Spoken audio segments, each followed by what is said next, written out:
Hey guys, if you're new to the channel, my name is Isaac and I hope you enjoyed this video. Please consider subscribing.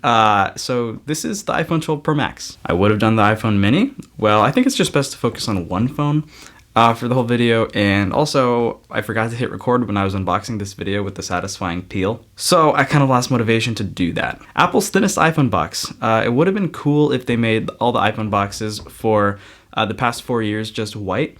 It would have been more special if the iPhone 11 Pro and the iPhone 7 didn't have black boxes. So we open up this bad boy and it should be the same as the 12 Pro 6.1 inch.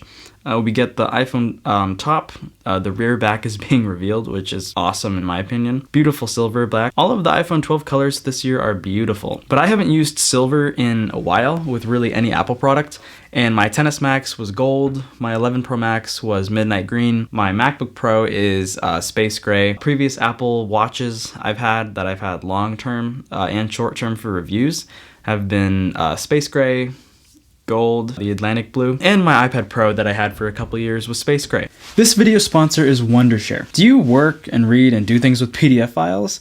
Well, a lot of people do, and if you do, you should definitely check out Wondershare's new High PDF software. It lets you maintain high document productivity when working on your computer to your mobile phone. High PDF can compress, convert, and merge PDFs and images. So as you can see, I'm compressing this business document right now, and it reduced the file size by 40%. This is just one of the many dope things High PDF can do. So link is in the description if you want to check out High PDF by Wondershare. Also pinned in the comments. So it's a nice change. I just haven't used silver in a while, and it's pretty nice. So you get a generous SIM tray tool. Then you get your documents that you're probably not gonna read. You get one Apple sticker. You get your USB-C to lightning cable. I don't use that because I already have one. Is that it? I feel like there was supposed to be something else in the box, right? Wasn't there supposed to be something else? I can't remember. I guess not. So this gorgeous iPhone 12 Pro Max in silver comes with all that great stuff we saw in the 12 and 12 Pro, but it has a few differences, some more important than others. So just to give a quick refresh, it has a new A14 Bionic processor. It has 5G, 1200 nits of brightness in HDR content. It has the new ceramic shield coating on the display, which makes it 4 times more durable from shattering. Not scratching, that's the same. And only the front has the ceramic coating, so not the glass on the back. The IP68 water resistance is now up to 6 meters underwater for 30 minutes. There's a new LiDAR scanner for AR enhancements, and it allows better autofocus. Lots of new camera upgrades. I mean, all the lenses now have night mode, including the front camera, which is awesome. All the lenses have deep fusion. The 12 Pros record in Dolby Vision HDR 4K at 60 FPS. Then the iPhone 12 Pro Max, so not the 6.1 inch, has its own advantages. It has 2.5 times optical zoom in, 2 times optical zoom out, and 5 times optical zoom range. The 12 Pro, however, just has a 2 times optical zoom in and an optical zoom range of 4 times.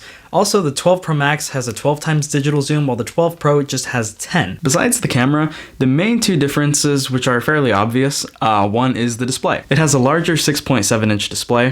The pixel density is at 458 on this guy, while the 12 Pro, so the 6.1 inch, pixel density is at 460. It's definitely not something you will notice in the slightest, so I don't even know if it's worth mentioning, but that's a difference. Then there's the battery. The 12 lineup receives bad reputation with battery because the 12 Pro battery life, so the 6.1 inch model, the Pro, the battery life was reduced by 1 hour. And because of this, everyone just assumes that the iPhone 12 lineup's battery is just horrible, also considering the batteries have been reduced, but the A14 Bionic is more efficient in power, which kind of makes up for it. So when it comes to the 12 Pro Max, the iPhone 12 Pro Max has an additional 2 hours of video playback, or 1 hour of streamed video playback, or an additional 15 hours of audio playback. And its predecessor, the 11 Pro Max, which I've been using for 14 months now, has phenomenal battery life. I typically end every day with roughly 50% battery, and that excludes days that I'm on FaceTime for hours with my friends. I wasn't great with my battery maintenance with my 11 Pro Max. For like 4 months, I've been charging it very regularly. Like, it was really bad. So now, unfortunately, the capacity is down to 91%. Even it being down to 91% now, the battery life still lasts me more than a day and a half. So I'm really looking forward to see the battery on this guy and if it disappoints or not. Well guys, thanks for watching the video. Please subscribe, hit the notification bell if you want to see a speed test on the new MacBook Air. When it comes out, I'm going to be comparing it to that bad boy, that late 2018 maxed out except for storage MacBook Pro 15-inch. So my Air is arriving late, but you know, it is what it is. Well guys, thank you for watching, and I will see you guys in the next video.